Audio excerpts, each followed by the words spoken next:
Hi, welcome to another episode of Somebody You Should Know, and I'm your host, Leon Wilson. Today's guest is Zina Letrece. Zina is a best selling author, a motivational speaker, a life coach, and she's also a recovery advisor. This is a person who has overcome addiction, along with mental health issues, combined with a poor self esteem. But with all of that, she's been able to overcome her own brokenness to help others like you and I. Over 32 years of sobriety, a master's degree in clinical counseling, psychology, and a passion for guiding those who are suffering. Zina is a true inspiration. So join me. This story will be in two parts. The first on this channel, because we couldn't stop talking about her life and her journey. So tonight is part one. Put your hands together and welcome Zina Letrece on Somebody You Should Know. Very good, very good. I like that. I like that. Well, this is going to be a conversation with Zina Letrece. I love your name. I love that. I love that. First of all, I just loved meeting you. I loved your story. uh, for inviting me to come on. I'm quite honored, actually. And so, thank you so much for seeing the value of my story, my journey, and inviting me to come on and have a conversation with you. I appreciate that. Believe it or not, I have five adult children now. And Wow. at the time, yeah. And I still call them my babies. Both my sons stand over me quite a few feet, but I still be like, look, little boy, but believe it or not, at the time that I began writing the autobiography, what I was hearing from my children is assumptions about who they thought I was. You don't ever this, or you always that. And it occurred to me, my children don't know me at all. Right. you I was a single parent, and so there was not any balance between who would be the disciplinarian and who would be the fun one.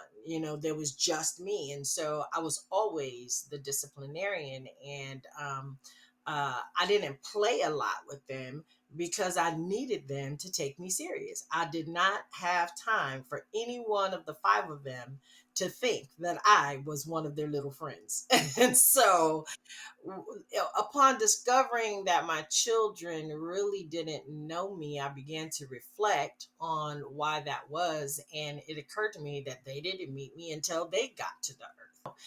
That's what prompted me writing the book in the first place. I wanted them to get to know the me that I was before I had any children at all. And so that's how writing the book, the autobiography, began. It began as an effort to introduce myself to my children who were teenage to adult years at that time when I wrote it. And once it took me a lot of years to get it done because it unfolded over a period of time. But once it was done and published, I think it was published maybe 2 years before any of my kids even read it. They didn't believe it because, again, they didn't know me as me. They knew me as mom. They knew me as the breadwinner. They knew me as the disciplinarian. They knew me as one who didn't play. They knew me from every aspect I had to become in order to parent them in a way that would keep them safe in a world that really didn't care about them. And Let me tell you something. Because I have this conversation quite often. Um, because my oldest son is 42, Mhm.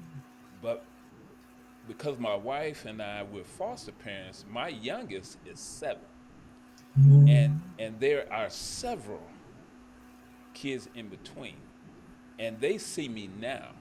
Right. But I try to tell them that You know, I grew up in the streets of Chicago on the west side. So no matter Right. what they think they doing, listen, you don't know me. It's You like don't careful, you don't careful. you don't know me. You don't know me. So I get that, and I think a lot of parents would want to do just that to try to Mhm. let them know, because I'm telling my daughter's 16 now, and I'm telling them, that everything that you have done, everything that you thought about, and all the things that you haven't thought about, I've already done. Done it. It's complete. Been there, done that. Got the T-shirt. Ooh. That's it. But I want to go back now. So I see where you're at. You wrote the book to really put your life in something that they can understand, not just for them to read and learn about mom and what you've been through, but other people the same way, because you just gave me a great idea as well. I do keep a journal, and maybe I need to come up with some of these journal pages and let them see that. Yeah. But that's another story. Yeah. Uh, but let's go back. Let's go back. Where were you born at? So I was born and raised in Los Angeles with my mom. And my mother, like me, actually, now that I'm even saying it, I hadn't really considered it before, but she was a disciplinarian. She was very strict. She was very straight laced. She didn't waver too far from the middle. She worked hard. She took care of me. She was home every day. She didn't party. There wasn't a lot of traffic in our house. Um, uh, and I had a lot of rules and regulations that I was required to follow. But I had a rebellious streak, probably from my father, who I adored. I adored my dad more than my mom, and I think it was because in my childlike mind, my my dad seemed like the fun parent. And and it was because there was always drama, there was always activity, there was always the unpredictable going on with my father. And so I was born and raised in Los Angeles with my mom, visiting my father every summer in whichever city that he lived in. He started out in LA. He moved with his second wife to Santa Barbara. He and his second wife and one of my little sisters moved to Ohio when the older of my two little sisters was about somewhere between 3 and 5. And then my stepmom had another daughter, my other little sister, and so they lived in Ohio. And when their marriage ended, my father moved to Chicago, married a third time. And my stepmother in Chicago had two sons of her own, and her and my dad had two sons as well. And so there came a point in my late junior high, early high school years where my rebellious disrespect was becoming unacceptable for my mom. And so I don't know the conversations that her and my dad had about what the best way to reel me in. Um, but going to my dad for the summers seemed to be a remedy until it wasn't. And so 10th grade, 10th, 10th grade, 11th grade, my mother sent me to stay with my dad in Chicago. And I was there for the remainder of high school. And even though I wasn't raised there, that was a very critical part of my personality shaping space. Because like I said, my mother was very she was very strict, and she was very present, hands on with me. And when she sent me to my dad's approach was do whatever you can do. What you can't do is ask me to help you to do it. So it was your attitude and how you were growing up, maybe on the wrong track, but also your safety that compelled your mom to send you to your dad. Okay. Yeah, Okay. it So was. so was dad welcoming? Was he like, I'm so glad you're here. I'm glad I finally got my baby back. Come on in. This is it. I've been waiting on you. Your house, this house is your house. Come on. Was it like that? No, my dad, no, it was not like that. But my dad, he always, he really, he called me his princess. He treated me like a queen. He never expressed frustration at my presence in his home. And wherever he lived, he always said, "My home is your home. Wherever I am is your home." However, the conditions under which I landed there at that point infuriated him, because what he felt like is that I had disrespected my mother to a breaking point for her. And even though they had been divorced for many years, it wasn't ugly divorce. It wasn't volatile. They did work together. And even with both of my stepmothers, my mother had a very good relationship. And so he wasn't welcoming, not because I had to come there, but because I had to come there because I had exasperated my mother. Yeah. That was his biggest issue. Because when I got there, he said, "I cannot believe that you have frustrated your mom so much Yes. where she can't think of anything else but to pack you up and send you here." He said, "So you're trying to be grown. You think you grown. You want to be grown. Poof. You have arrived to adulthood right here, right now.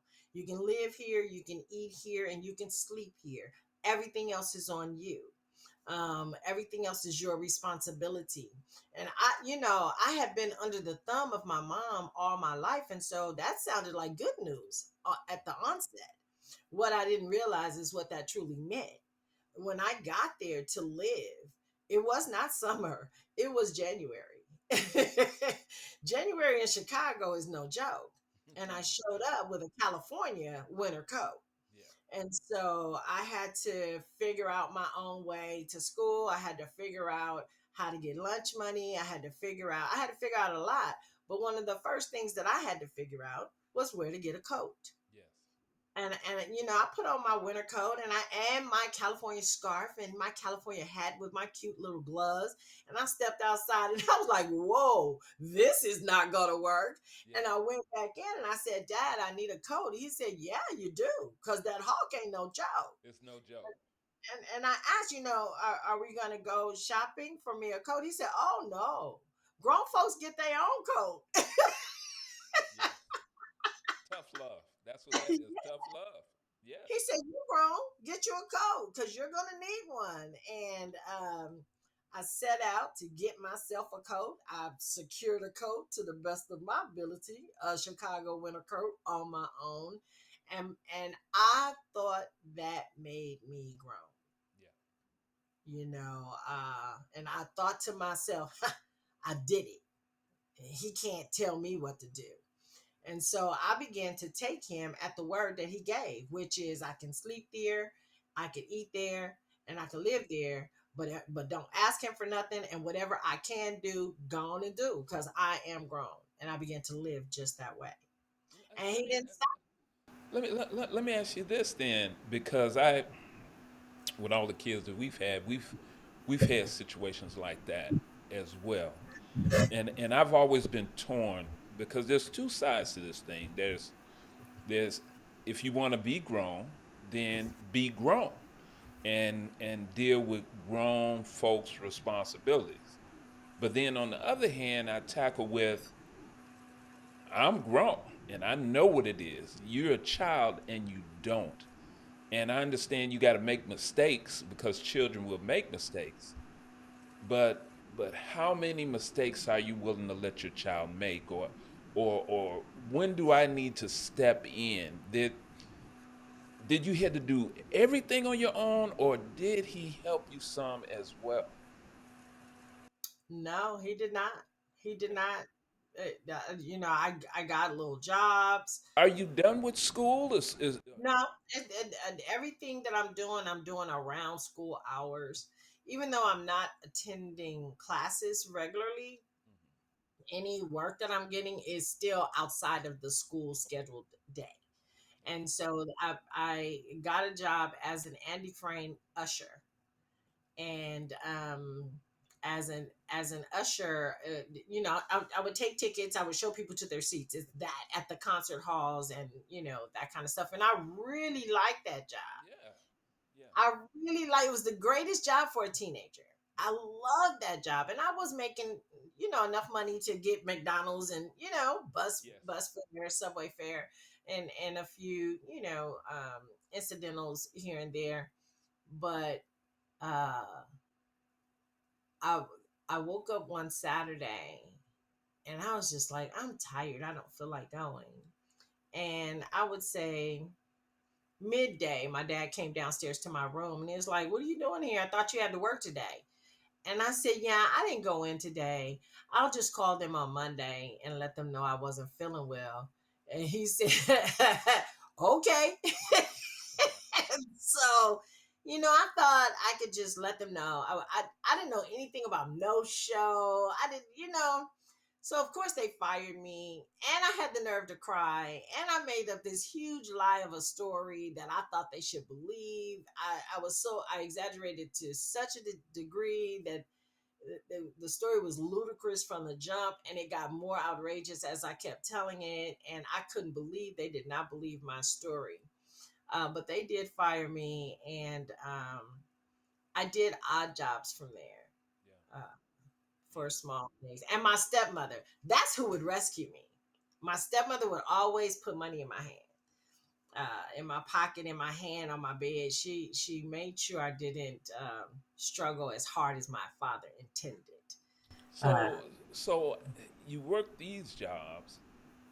What happened when you got out of high school? Did you graduate high school? I did not graduate high school. I repeated the 11th grade twice. Twice?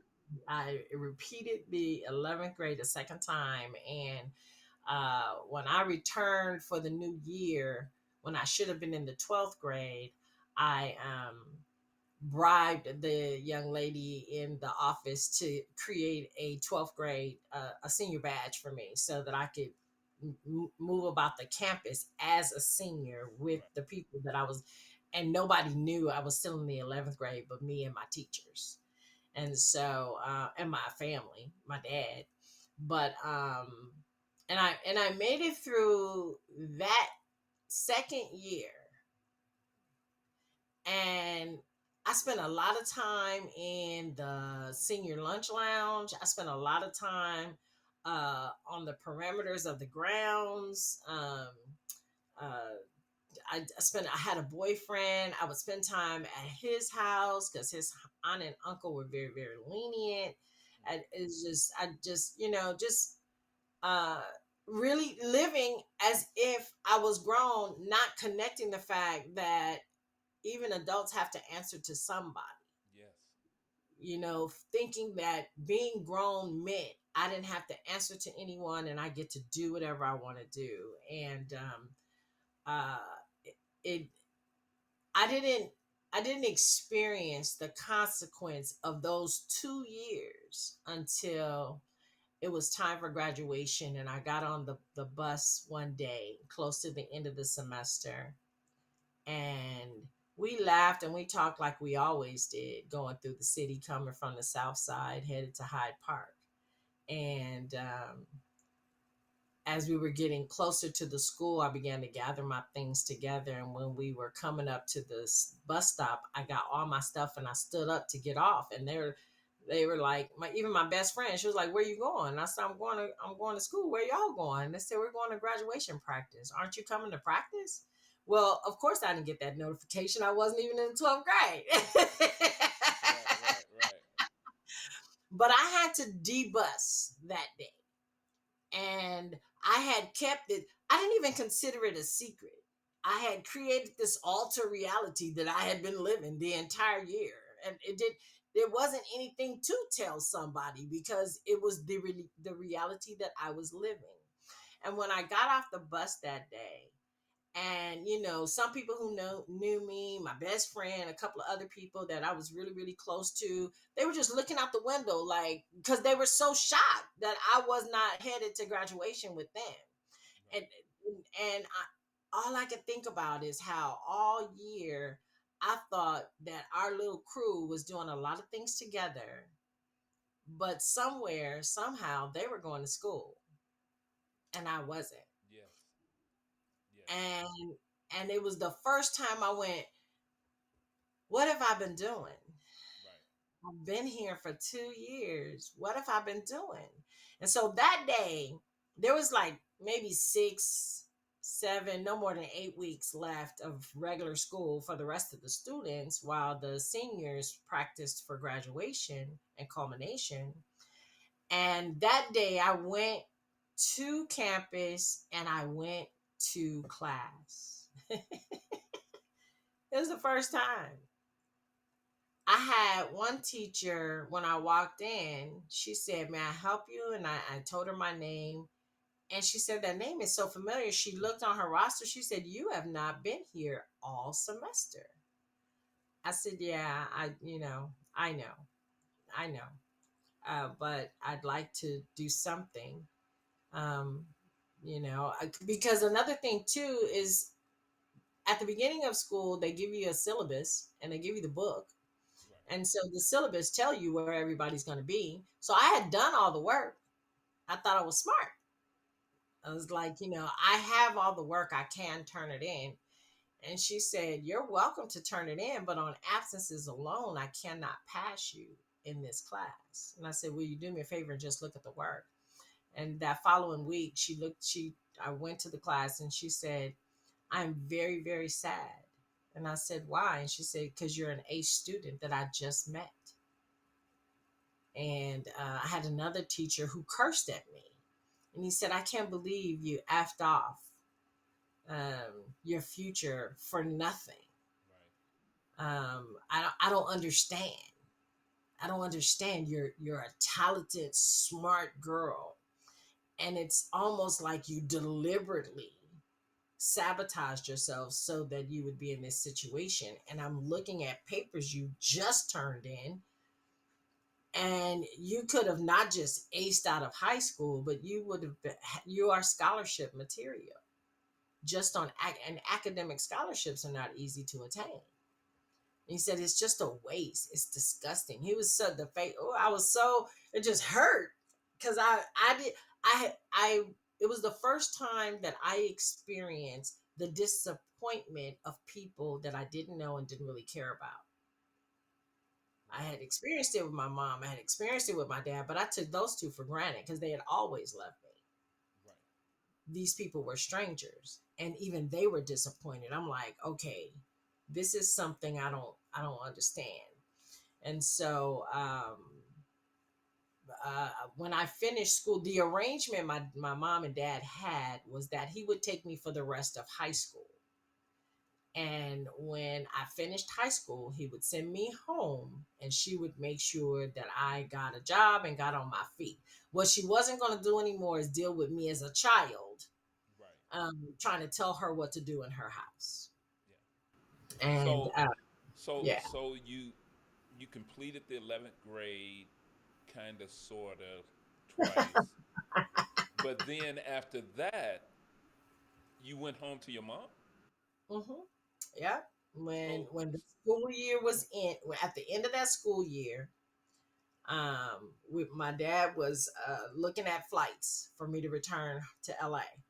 And it was the first time since I had got there 2 years prior where I sat down to talk to him. I said, "Dad, I know I've been unreasonable and I've been unruly. I've disrespected the chances that I've been given. I've taken for granted everything that you and Mom have done.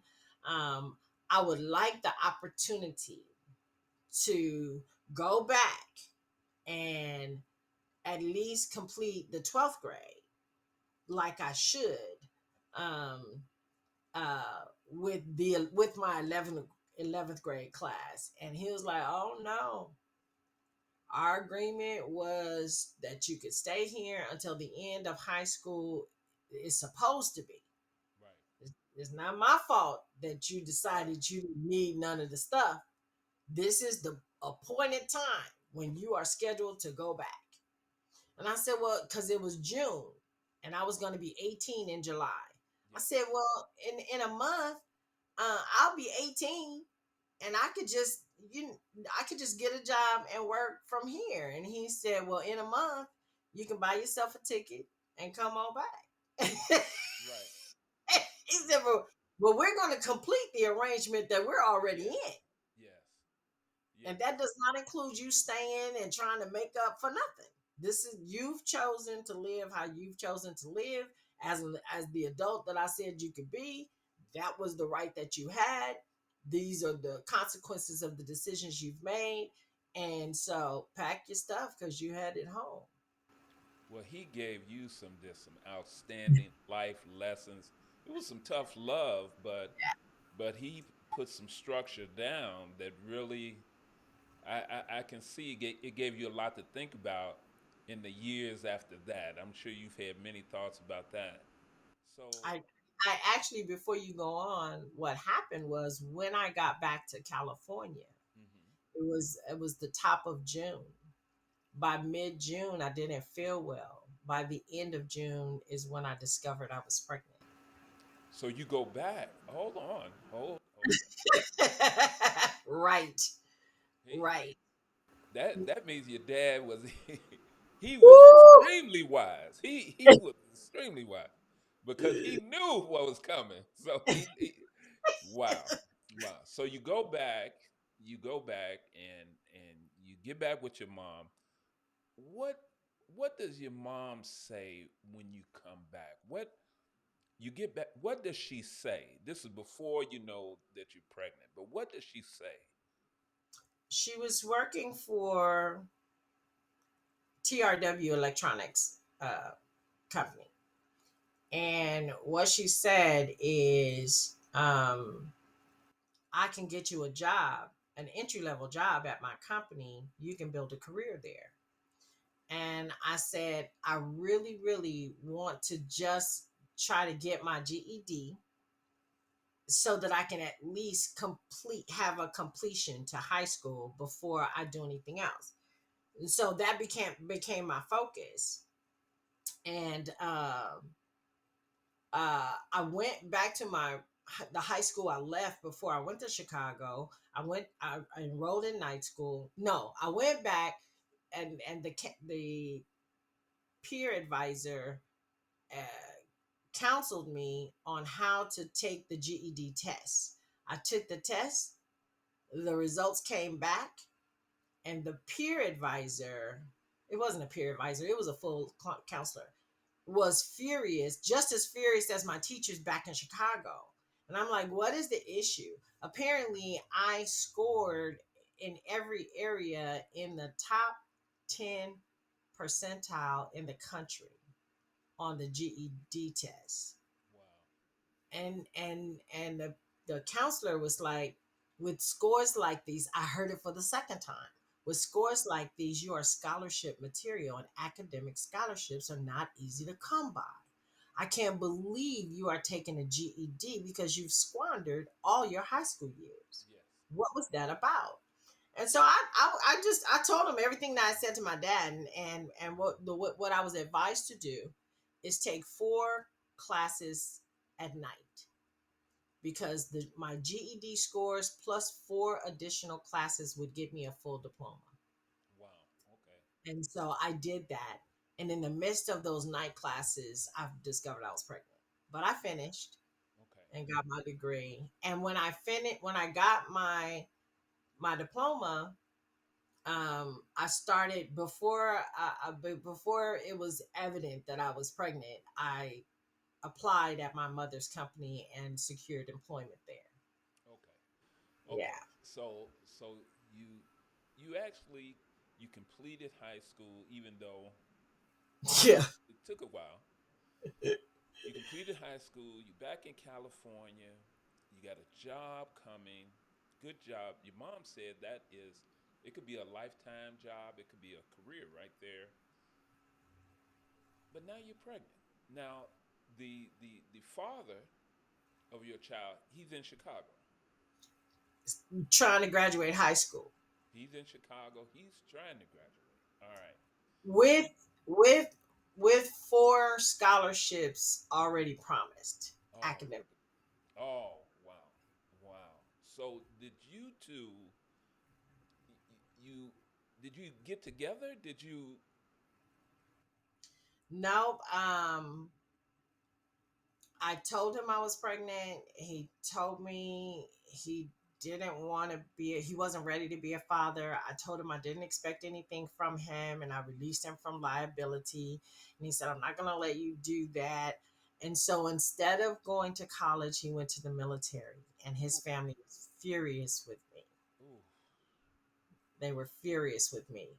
And by the time he got out of boot camp, his family convinced him that I didn't get pregnant until I got back to LA. He didn't know if this was his child. Why is he, relinquishing his future for me? So no, we did not get together. um when my son was born, my son was 6 months old, and I flew to. As a matter of fact, I was 6 months pregnant, and he flew to California to meet my mom. Uh, it was a nice little visit, but we were children. Both right. of us were children, and so when his was time for him to fly back, he flew back. And continued to listen to his family. My mother said this is never going to work. Uh, and then when my son was born, I flew to Chicago with my baby so his family could see the baby and know that this was his child. And I didn't know this until many, many, many years later. But after I left that visit, everyone in his family told him that was not his child. Mm, My son's father was dark skinned. My son was very bright skinned, yeah.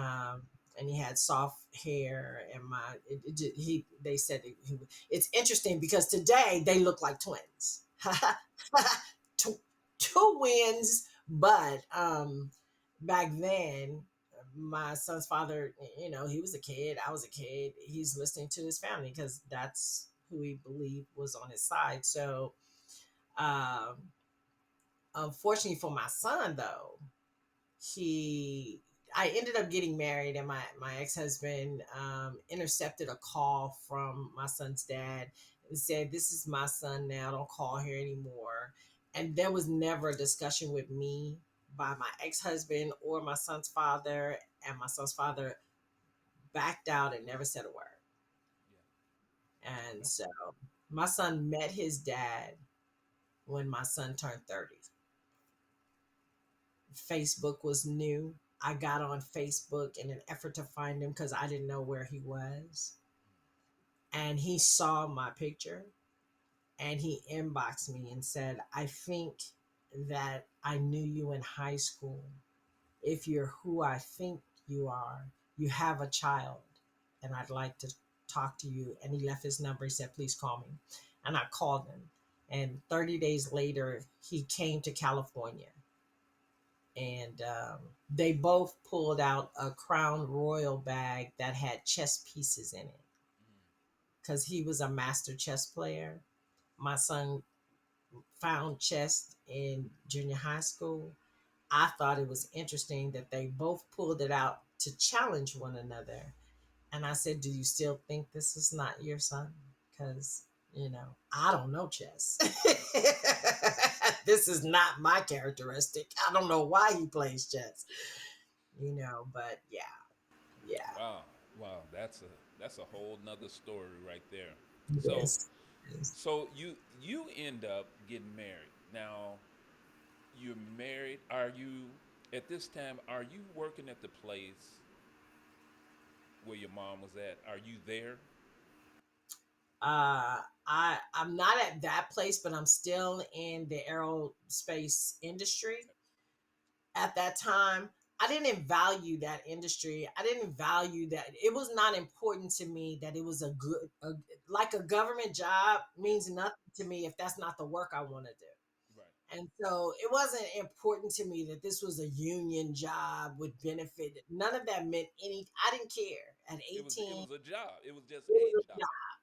Right. Now I was making about $18 an hour in 1980 as a 19-year-old kid, and so that's pretty good back then Yes. for my age with no skills. I worked in aerospace for maybe 3 years. But in that 3 year period, I was laid off like four different times be- because of work slowdown based on government contracts to the aerospace industry. Right. And so I'm like, I don't want to do this. I don't want to work in a warehouse. I don't want to do this. And I took a 6 week PBX course while pregnant with my second son. Uh, and I went into the administrative assistant field, Okay. and I did that for like 21 years. 21 years. Wow. Wow. So second son. So you have two children. You're with your husband. You're so you're married, two children. You started on this new job. So why didn't you just stay with that housewife, house picket fence? Why didn't you just stay right there, or did you? I was still a child, and the man I married was another child.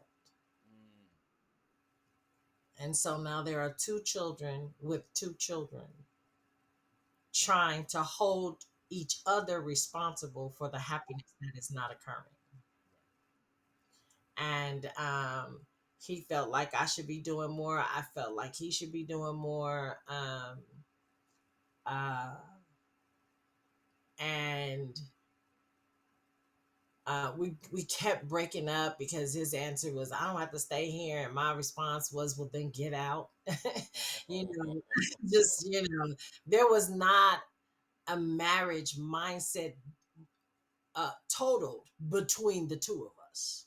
There was not one single marriage mindset between either of us, between the two of us, and so um, it wasn't going to work, and so we always broke up, and he would always leave, and then after being gone a couple of weeks, he would come back. It was very dysfunctional, and I was over it, and I didn't want to deal with it anymore. And then I found out I was pregnant again, and For a third time? for a third time, and so I said, you know what, we really got to grow up and just, make this happen. I don't know why we're so at odds. We were at odds because there was no dating. There was nothing that, like, he showed up and I was like, yes, that's, you know, um, but this time I was pregnant with twins, and, I was quite unreasonable as a pregnant woman. All each time I was an unreasonable pregnant person. What I discovered is pregnant women are often unreasonable. Yes. Their hormones are off. Yes. They are not themselves. Stop listening to pregnant people as if they are operating from a healthy state. They have no, the rage they think they feel is nothing once the baby gets here. And so, but as a child, he didn't know how to handle it. As a child, I didn't know how to acknowledge it. And so, I kept thinking it was him. He thought it was me. And so, while pregnant with the twins, he left. And, I kept threatening to miscarry. It was just a thing. And then one day, my mom just came to my house and she was like, "You guys come with me at least until the babies get here." So me and my big pregnant self, and my two boys moved to my mom's house for so I would be safe until delivery. And once the twins came, my ex-husband, he came back. We thought we could make it work. But within months, it was just unreasonable. And at that point, I had learned that things were happening in a cyclical way. And I didn't understand why, and I didn't know what to do about it, but I knew I needed to break that cycle.